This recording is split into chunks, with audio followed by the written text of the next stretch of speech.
नमस्कार। स्वागत करता हूं आप सभी दर्शकों का हमारे YouTube channel astro Manvinder Rawat पर।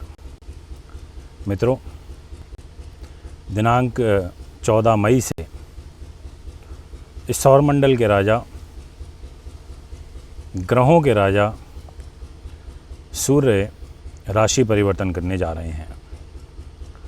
अब जब इनका 14 तारीख से परिवर्तन होगा तो ये परिवर्तन कितना शुभ है, इस परिवर्तन से क्या चुनौतियां फेस करनी पड़ सकती हैं, ये परिवर्तन क्या लेकर के आएगा हमारे जीवन में। क्योंकि जब भी कोई ग्रह किसी राशि में जाता है तो उस राशि के अनुरूप उस ग्रह को फल देना पड़ता है।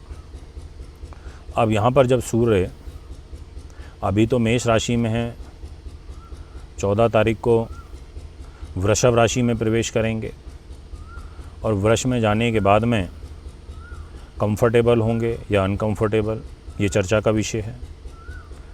अब वैसे तो वृष राशि शुक्र की है और उसमें जाएंगे तो अनकंफर्टेबल तो होंगे, पर डिपेंड करता है सब्जेक्ट टू प्लेसमेंट कि लगन कौन सी है, उस लगन के साथ में सूर्य का व्यवहार कैसा है, तो उस अनुसार भी देंगे फल। डिपेंड करता है कि यहाँ पर अब शुक्र तो विलासिता का, इन सब चीज़ों का कारक होता है, प्रेम प्रसंग का, ज्ञान धर्म का, प्रचार प्रसार का। ऐसी स्थिति में जो शुक्र के घर में जब सूर्य का प्रवेश होगा तो वही कॉन्सेप्ट काम करेगा जो मैंने आपको बोला कि सूर्य भी सोचेंगे कि चलो अब मैं यहाँ आया हूँ तो मुझे फल तो देना है। तो जो चीज़ें शुक्र को पसंद होंगी, जो चीज़ें शुक्र से संबंधित होंगी, कहीं ना कहीं उन सभी चीज़ों का जो फल है वो यहाँ पर सूर्य दे जाएंगे। तो आइए वीडियो की शुरुआत करते हैं। आपसे आग्रह करता हूँ कि हमारे YouTube चैनल को ज़रूर सब्सक्राइब करें, फॉलो करें, बेल आइकन के बटन को दबाएं, ज़्यादा से ज़्यादा शेयर करें ताकि और भी लोगों तक ये वीडियो पहुँचें और वो सब भी इनका लाभ उठा पाएँ। तो आइए सबसे पहले वीडियो की शुरुआत करते हुए आपको बताता हूँ मेष राशि के बारे में। मेष राशि वालों, आपका एक तरीके से कहा जाए जो काफ़ी बेहतरीन समय था वो तो अभी आप ही की राशि में सूर्य के रहने से चल रहा था, पर जब इनका परिवर्तन होगा 14 तारीख से 1 महीने के लिए तो ये धन के घर में चले जाएंगे और सूर्य राहु की युति भी बनेगी, तो एक ग्रहण भी लगेगा। यहाँ पर पंचम के स्वामियों के धन में जाएंगे। आर्थिक रूप से कुछ फाइनेंशियल क्राइसिस आ सकते हैं। सोच समझकर योजनाबद्ध तरीके से आपको काम करना होगा। कोई भी कार्य बहुत लाइटली ना लें। कार्य की विषय की गंभीरता को समझते हुए आपको आगे की भूमिका बनानी चाहिए। इसके बाद जो नेक्स्ट राशि रहेगी वो है मिथुन। मिथुन के दर्शकों के लिए सूर्य का परिवर्तन खर्चीला रहेगा। अनायास खर्चों का बढ़ना, व्यर्थ के खर्चों का बढ़ना, ज़्यादा बढ़ना, ऐसी स्थिति बनेगी। आप सोचेंगे कि क्या करूं, कैसे करूं, क्या ना करूं। फिर वहीं शुक्र भी है, तो ऐसी स्थिति में कहीं ना कहीं जो तालमेल होते हैं वो डिस्टर्ब तो हो ही जाते हैं। इसलिए आपको यहाँ पर सोच समझ के विचार करके काम करना होगा। मिथुन वालों को भी बहुत केयरफुली काम करने की आवश्यकता है। वृष राशि के जितने भी दर्शक हैं उनके लिए जो ग्रह गोचर रहेगा वो कंपैरेटिवली बेटर है काफ़ी। आपके लिए ये सूर्य के परिवर्तन से कुछ जो आपकी ज़रूरत की चीज़ें हैं जिनको लेकर के आप बड़े समय से परेशान चल रहे थे वो आपके यहाँ पूरी हो सकती हैं। सुख साधनों में वृद्धि का योग बन रहा है। कोई प्रॉपर्टी से रिलेटेड लेन देन भी हो सकता है आपका, परंतु वैवाहिक जीवन डिस्टर्ब रहेगा। इस बात का ध्यान रखना होगा। तो मैरिज लाइफ कोई बहुत ज़्यादा अच्छी नहीं दिखाई देती है, उसमें एक तनाव वाला जो फेस है वो मुझे यहाँ दिखाई दे रहा है। इसलिए मैं आपसे यही कहूँगा कि आपको अपनी पर्सनल लाइफ को लेकर के काफ़ी ज़्यादा ध्यान रखना चाहिए, सावधानी बरतनी चाहिए, किसी भी कार्य को हल्के में नहीं लेना चाहिए। इसके बाद जो नेक्स्ट राशि रहेगी वो है कर्क। जितने भी दर्शक इस समय कर्क के हमें सुन रहे हैं, आपसे मैं ये कहना चाहता हूँ कि आपके लाभ स्थान पर वृष राशि के सूर्य का गोचर हो जाएगा 14 मई से। धन के लिए अच्छा है, प्रॉफिट के लिए अच्छा है, पैसा आएगा, पर यहाँ आपको सूर्य को मजबूत करना पड़ेगा। आपको ओम गृणी सूर्याय नमः मंत्र का जाप करना चाहिए, लाल रंग के कपड़े पहनने चाहिए, ऑरेंज रंग के, क्योंकि सूर्य राहु के साथ में ग्रहण में भी आएंगे, पर इनिशियल स्टेज में नहीं है। मतलब पहले जो आपके लगभग 10 दिन रहेंगे 14 मई से लेके 24 मई तक का, ये समय तो अच्छा है, पर इसके बाद आपको ज़रूर यहाँ पर ध्यान रखने की आवश्यकता होगी। बाकी धन के लिए अच्छा है, पर परिवार के लिए अच्छा नहीं है। परिवारजन के साथ में आपका मन मुटाव बढ़ने का योग दिखाई देता है। जितने भी सिंह राशि के दर्शक इस समय मुझे सुन रहे हैं, आपसे मैं यही कहना चाहता हूँ कि आपके लग्नेश होकर कर्म भाव पे जाएंगे तो आपकी कर्म की गति को ढीला करेंगे। यहाँ पर आप नौकरी में हैं तो सतर्कता बरतें, अपनी जिम्मेदारी को पूर्ण रूप से निभाएं, किसी भी कार्य को लाइटली ना लें, और प्रमोशन ट्रांसफ़र से संबंधित फाइल आपको अभी रुक जाना चाहिए, अभी नहीं लगानी चाहिए। काम आपका रुक सकता है, बिगड़ सकता है, ऐसा योग दिखाई देता है। और इन-लॉज़ की साइड से भी आपको कोई तनाव हो सकता है। इसके बाद जो नेक्स्ट राशि रहेगी वो है कन्या।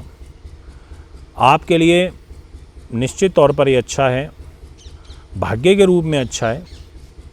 भाग्य उदय का, उन्नति का योग एक अच्छा दिखाई देता है, क्योंकि भाग्य स्थान पर गोचर करेंगे।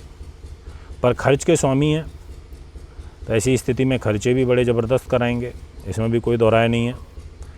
इसलिए आपको थोड़ा नियंत्रण रखना होगा और केयरफुली काम करना होगा।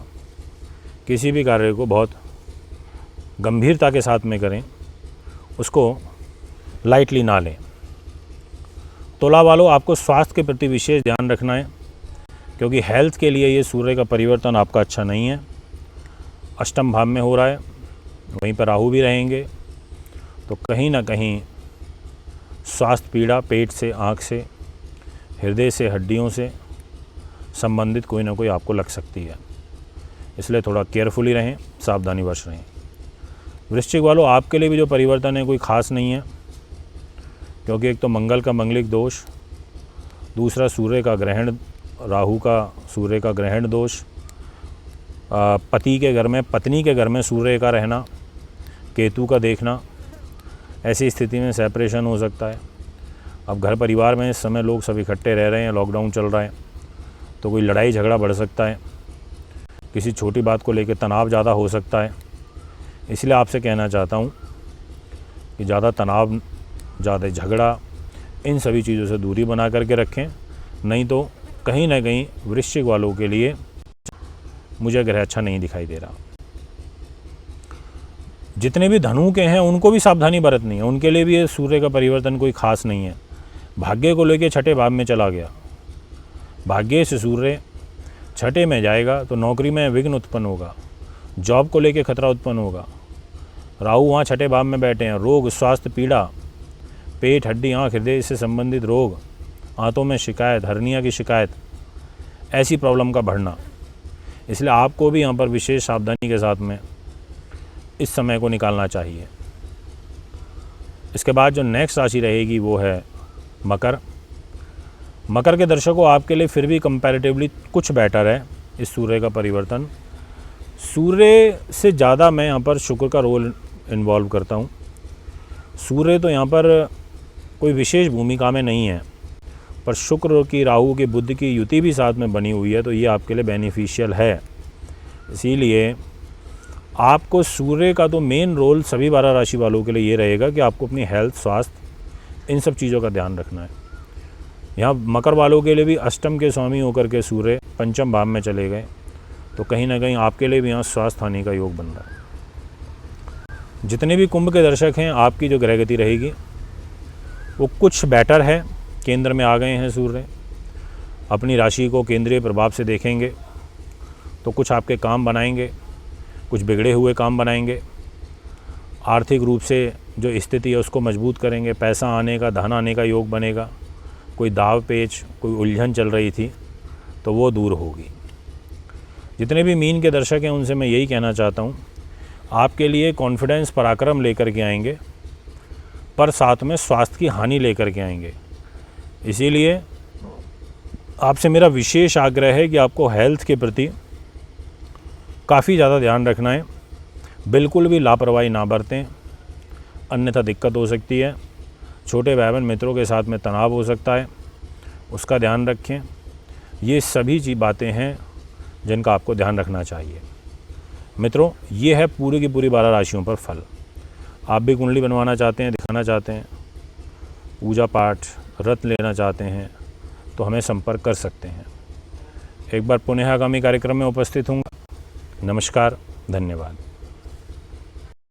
5638168, मोबाइल नंबर 9999886090, 9212286090, ईमेल info@astrohubworld.com।